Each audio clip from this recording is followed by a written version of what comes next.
આકાશમાં એક નહીં, બે નહીં, પરંતુ પાંચ સિસ્ટમ સક્રિય થઈ ગઈ છે. બંગાળની ખાડીમાં deep depression, upper air circulation, બે મોન્સૂન ટ્રફ અને સાયક્લોનિક સર્ક્યુલેશનના કારણે ગુજરાતમાં ફરી એકવાર ભારે વરસાદનો રાઉન્ડ શરૂ થશે, જેના કારણે ગુજરાતમાં ફરીવાર સર્જાઈ શકે છે જળબંબાકારની સ્થિતિ. હવામાન વિભાગે રાજ્યના અનેક જિલ્લામાં યલો ઓરેન્જ તો જાહેર કર્યું છે, પણ હવામાન નિષ્ણાત અંબાલાલ કાકાએ અને ચિરાગ શાહે રાજ્યના અનેક જિલ્લાઓમાં ભારેથી અતિભારે વરસાદ, કેટલાક વિસ્તારોમાં પૂર જેવી સ્થિતિ સર્જાવાની શક્યતાઓ વ્યક્ત કરી છે. ત્યારે વરસાદને લઈને શું થઈ રહ્યું છે, ક્યાં મુશ્કેલીઓ છે, આવું જોઈએ, જાણીએ, સમજીએ.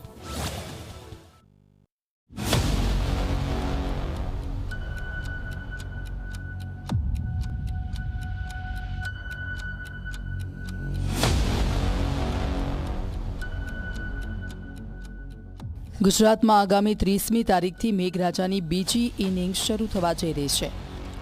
અરબ સાગરમાંથી સતત આવતો ભેજ, બે મોન્સૂન ટ્રફ તેમજ અપર એર સર્ક્યુલેશન અને સાયક્લોનિક સર્ક્યુલેશન એમ એક સાથે 5 સિસ્ટમો સક્રિય થતાં સમગ્ર ગુજરાતમાં ફરી શરૂ થશે જળબંબાકારની સ્થિતિ. 30 तारीख से फिर इसका जो रेनफॉल एक्टिविटी बढ़ेगी. इसमें वेरी हेवी रेनफॉल का वार्निंग ये दिया गया है ऑरेंज वार्निंग के साथ. 30 जुलाई को जो डिस्ट्रिक्ट आएगा नर्मदा, डांग, तापी, वेरी हेवी रेनफॉल का वार्निंग दिया गया है. उसके साथ हेवी रेनफॉल वार्निंग दिया गया है भदोदरा, छोटा उदयपुर, बहरोज, सूरत, नवसारी, वलसाड, दमन दादरा नगर हवेली के लिए. और 31 जुलाई और 1 अगस्त इसमें और भी एक्टिविटी बढ़ने का संभावना रहेगी.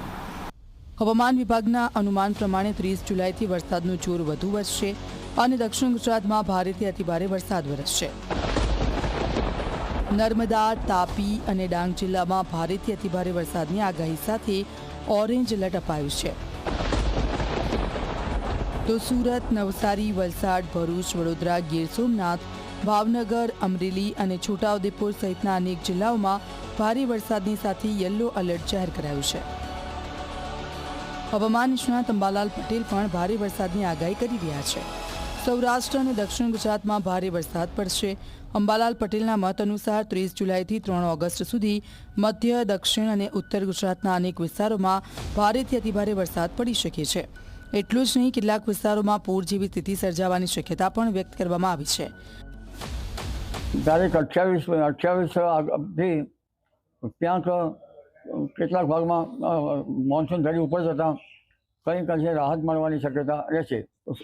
સૌરાષ્ટ્રના ઘણા ભાગોમાં વરસાદ ઝાપટા પડવાની શક્યતા રહેશે. ઉત્તર સૌરાષ્ટ્રના ભાગોમાં તેમજ કચ્છના ભાગોમાં પણ વરસાદી ઝાપટા પડવાની શક્યતા રહેશે. આ ઉપરાંત પશ્ચિમ સૌરાષ્ટ્રના ભાગોમાં જામનગર વગેરે ભાગોમાં વરસાદી ઝાપટા પડવાની શક્યતા રહેશે. પોરબંદરના ભાગોમાં વરસાદી ઝાપટા પડવાની શક્યતા રહેશે અને દ્વારકાના ભાગોમાં વરસાદ ઝાપટા પડવાની શક્યતા રહેશે. આ ઉપરાંત ભાવનગરના ભાગોમાં, અમરેલી અને બોટાદના ભાગોમાં વરસાદ ઝાપટા પડવાની શક્યતા રહેશે. ગીરના ભાગોમાં વરસાદી ઝાપટા પડવાની શક્યતા રહેશે. મધ્ય સૌરાષ્ટ્રના ભાગોમાં વરસાદી ઝાપટા પડવાની શક્યતા રહેશે. દક્ષિણ ગુજરાતમાં પણ ભારેથી અતિભારે વરસાદ થવાની શક્યતા રહેતા તાપી નદીનું જળસ્તર વધી શકે. મધ્યપ્રદેશના ભારે વરસાદથી નર્મદાનું જળસ્તર પણ વધી શકે. તો હવામાન નિષ્ણાત ચિરાગ શાહે તો રાજ્યમાં ભારે વરસાદથી નદીઓમાં પૂર આવે તેવી શક્યતા વ્યક્ત કરી છે. ચિરાગ શાહના કહેવા પ્રમાણે 31 જુલાઈથી 1 ઓગસ્ટ વચ્ચે વરસાદનો સૌથી તીવ્ર રાઉન્ડ જોવા મળી શકે છે. કેટલાક વિસ્તારોમાં 10થી 15 ઇંચ સુધી વરસાદ પડવાની સંભાવના છે.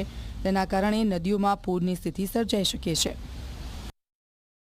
બંગાળની ખાડીમાં એક લો પ્રેશર ક્રિએટ થયું છે. અત્યારે હાલમાં એ વેલ લોમાં પ્રેશરમાં આવી ગયું છે અને આવનારા 3 દિવસમાં એટલે 29-30 સુધીમાં 31 સુધીમાં એ ડિપ્રેશનમાં જવાની પૂરેપૂરી સંભાવના છે.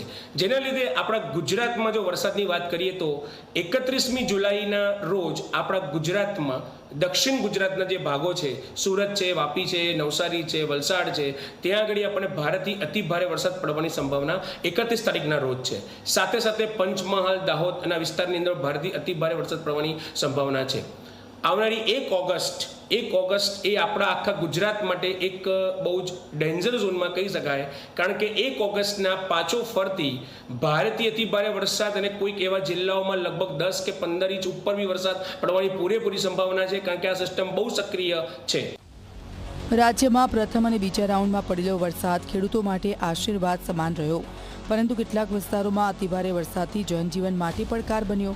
ત્યારે હવામાન વિભાગે આગામી 30 અને 31 જુલાઈએ માછીમારોને દરિયો ન ખેડવાની સૂચના આપી. ત્યારે આગામી 5 થી 6 દિવસ ગુજરાત પર મેઘરાજા ફરી ધડબડાટી બોલાવશે. Bureau report, Zee media.